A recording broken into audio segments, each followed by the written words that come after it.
In this video, we discuss the conceptual questions for Unit 3, Lesson 8, which is about Taylor and Maclaurin polynomials. So the first conceptual question is, suppose we're approximating an elementary function using a polynomial. In your own words, describe what we mean when we say that the polynomial is expanded about C or is centered at C. In order to answer this question, I think it's best if we look at an example. Now, I'm going to answer this question for you and the rest of the conceptual questions for Unit 3, Lesson 8. I believe it's Part 1.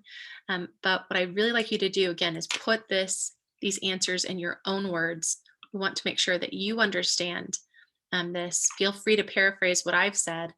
But the idea is that when you see this question, that you would be able to answer it from now on.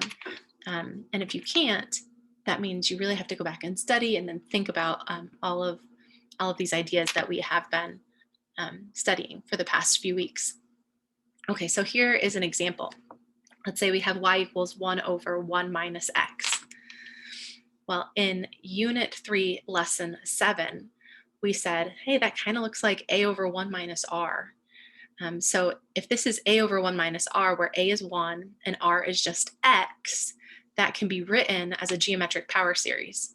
That's the sum as n goes from 0 to infinity of a, which is 1, times r, which is x, raised to the nth power. So it's just a sum of a bunch of x to the n's with n going from 0 to infinity. So we just get 1 plus x squared plus x cubed and so on. So this is a Maclaurin series for this function. We know it's a Maclaurin series rather than a Taylor series because we're not subtracting anything from the x's. If you wanted, you could think of that as x minus 0 squared, x minus 0 cubed, and so on. Now, if you're saying to yourself, but Ms. Townsend, wasn't that in the Unit 3 Lesson 7 notes? Isn't that a power series? How is it a Maclaurin series? Well, every Maclaurin series and every Taylor series is a power series, but not every power series is a Taylor series or Maclaurin series. Taylor series and Maclaurin series are associated with a particular function. Power series don't necessarily have to be associated with any function at all. So this is a Maclaurin series for 1 over 1 minus x, and it can be written this way based on pattern recognition. We know, because it has that form of a over 1 minus r, we know that it is the sum of this series that looks like this. Okay, so if I look at this graph on the left-hand side of the screen, the blue curve is the graph of y equals 1 over 1 minus x. We also have on here the Maclaurin polynomials. So the 0th degree or the 0th order Maclaurin polynomial, that is the polynomial that comes from taking this Maclaurin series and just cutting it off. But we want to stop at the x to the 0 term, or in other words, the constant term. So we just get p sub 0 of x, or what they're calling over here in this image, y sub 0 equals 1. So the function value is 1 when x equals 0, just like the function value on 1 over 1 minus x is 1 when x equals 0. So the blue graph and this horizontal line, they agree, but they only agree at one point. They have the same function value. Then the second Maclaurin polynomial, which is the first order Maclaurin polynomial, or you can think of it as first degree Maclaurin polynomial. It's just the first degree polynomial that best fits our blue curve. And that turns out to be the tangent line. And it's the tangent line at x equals 0. So we have this green line right here is p sub 1 of x. It's a tangent line. So the tangent line agrees with the blue function at x equals 0. They have the same function value, and they also have the same first derivative. It's the best fit line for that blue function. Now, if I want not only the function values to agree and the first derivative to agree so that they have the same slope, but I also want the second derivative to agree so that they have the same concavity, I could look for a best fit quadratic function. And in that case, I would have this p sub 2 of x, which is 1 plus x squared. That has the same function value, the same first derivative, and the same second derivative. That's the yellow function on this graph. It's the same function value, first derivative, and second derivative as the blue graph. And of course, we could keep going. I also have on this picture y sub 8 or p sub 8 of x, same thing. That's the 8th order Maclaurin polynomial, which happens to be an 8th degree polynomial. And notice how close that pink graph is to our blue graph. They have the same function value, first, second, third, fourth, fifth, sixth, seventh, and 8th derivative, the function itself and this 8th degree polynomial. So that's that. Now let's go back to that question. The question says, suppose we're approximating an elementary function using a polynomial. In your own words, describe what we mean when we say that the polynomial is expanded about C or is centered at C. Well, one way of answering that is to say that the terms of the polynomial are constants times x minus c to some power. Issue there we go, fixed it.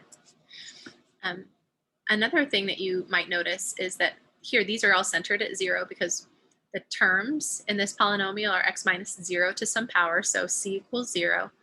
Notice also that these curves are all very good approximations to the function near 0. So near the center, the Maclaurin polynomials, or the Taylor, near the center of the Taylor polynomials. In this case, for a Maclaurin polynomial, the center is 0.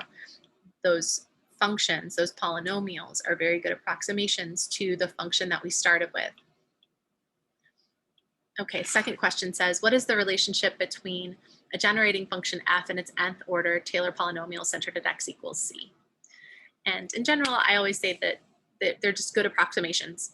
The nth order Taylor polynomial of f centered at x equals c is a good approximation to the function near x equals c. So everything that we've just looked at here, all of these graphs, these are good approximations to the function near x equals 0. But if I tried to use the yellow parabola, the green line, the purple horizontal line, if I tried to use those to approximate this blue function at, say, x equals 0.8, notice that the y values over here are very different than the y values on the blue curve at x equals 0.8. These would be a pretty lousy approximation to the blue graph at x equals 0.8.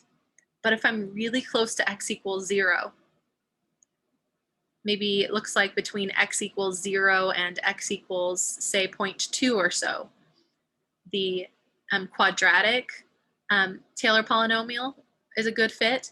Even the tangent line looks like a pretty good fit between x equals 0 and x equals whatever that number is. It looks like approximately 1/5 or 1/4 to me. Of course, this horizontal line is not a very good approximation anywhere but 0. So we say that the polynomial is providing a good approximation, but only near the center.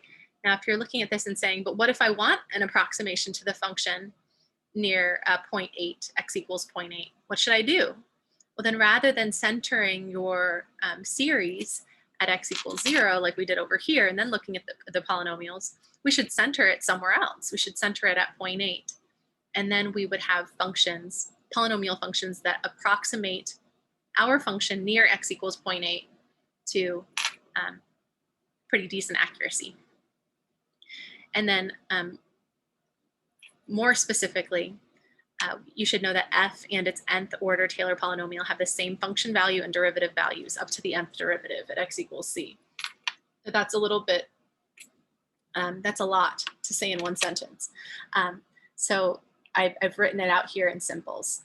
Basically, they have the same y values, they have the same first derivative, they have the same second derivative, they have the same nth derivative. The n plus 1th derivative, it's not necessarily so. They're not necessarily going to be the same for the n plus 1th derivative. Okay, so now our third conceptual question is, what is the relationship between the accuracy of the nth order Taylor polynomial in approximating the function and the degree of the polynomial? Well, in general, if we're talking about a particular value, most of the time, as you take more terms, you're going to have a better approximation. So the yellow graph is a better approximation to the blue graph than the green graph is. And the pink graph is the best approximation of all of them on this list. And the pink graph is the graph of the 8th degree Maclaurin polynomial. So generally, more terms, leads to more accuracy over a larger interval. There are no guarantees of that. I would say, I say generally, but maybe I should say it generically. And most of the time that's true. There are some very special functions that have Taylor series that sort of don't behave this way. But most of the time that's true.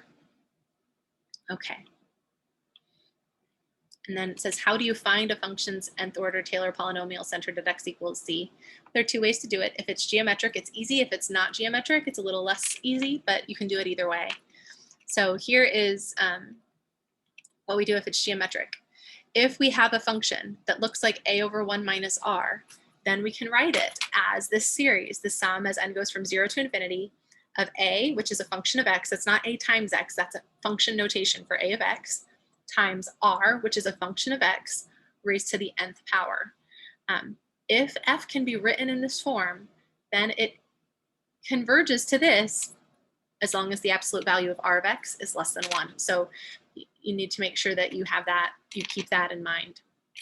So if our function looks like that, or we can make it look like that through algebraic manipulation, we can write it as a geometric power series. So the first step is to just do the algebra. So you might have to add a well-chosen 0.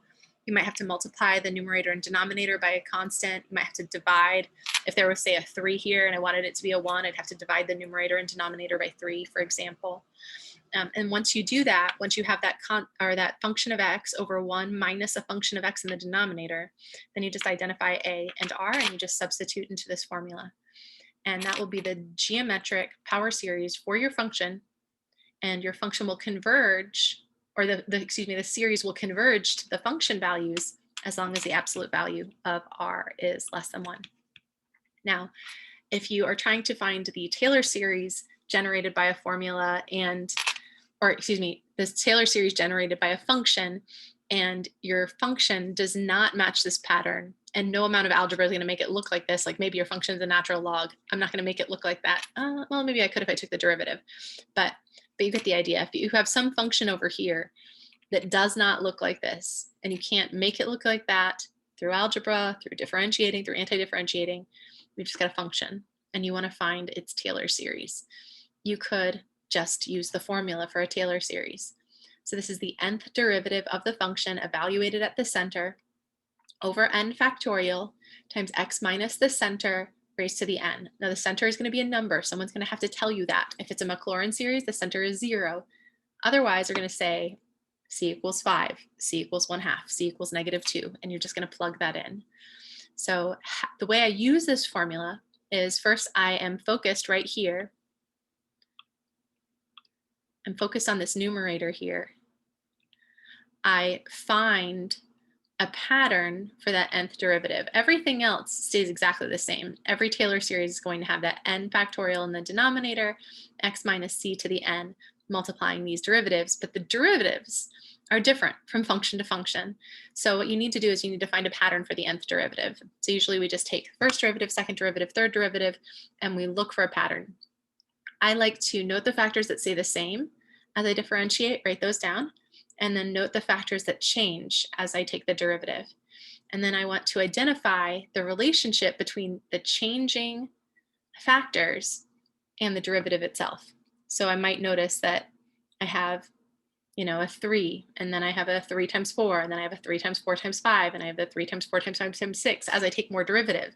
I say, oh gosh, every time I'm multiplying, or every time I take a derivative, I'm multiplying by another integer, and it's a little bit higher, it's 1 higher. And so I'm like, that reminds me of factorial. And so if I notice a pattern like that, something is changing from derivative to derivative, I want to think about the relationship between that quantity that's changing and the order of the derivative. So I'm saying, okay, if it's the nth derivative, is that an n factorial? Is it an n factorial divided by 2? What is it? So we will figure out that pattern for the nth derivative, and then we're going to plug in x equals c. That's going to give us numbers, or it's actually going to give us a formula in terms of numbers and n. And for different values of n, we'll have different values of the derivative. But there will be no x's here. This red circled part should not have any x's in it. We should not have functions of x times x minus c to the n. These should just be numbers over an n factorial, which is a number. times an x minus c to the n. So it's going to look like an infinitely long polynomial when we expand it. Okay, so you find the pattern for the nth derivative, you plug in c, then you plug that nth derivative evaluated at c into the formula, and then if you can simplify, you simplify.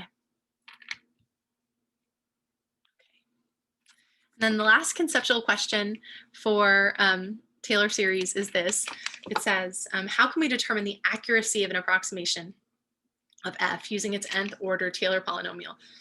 It's actually pretty easy to see.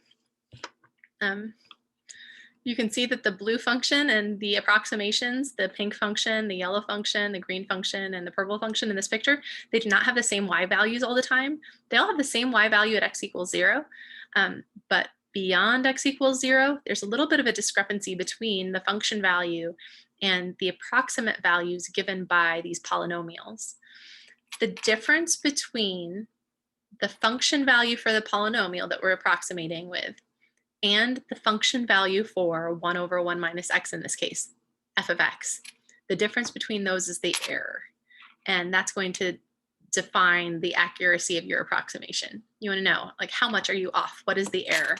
You just take the polynomial value and the function value and you subtract them. You can do the function value minus the polynomial value or the other way around. Think of the error as maybe the absolute value of that. So I hope that helps you. Again, I want you to put all of this in your own words. Conceptual questions are for you to practice articulating what it is we're doing and why we're doing it. But I hope that this was enough to help you sort of get started on that process. Feel free to paraphrase what I've said. Feel free to share your answers with me, and I will help you with your terminology if you accidentally, if you're saying something in a way that doesn't convey what you intend to say. We can always go over that. Sometimes students will use the wrong word. They're using the terminology close to correctly, but incorrectly. I'll be happy to sort of wordsmith with you over your answers. But the idea is that we want to be able to put these ideas in our own words, because when we can articulate them, that provides some evidence of understanding. When we can explain it to someone else, then we really know what we're doing. So I hope that helps. I'll see you next time.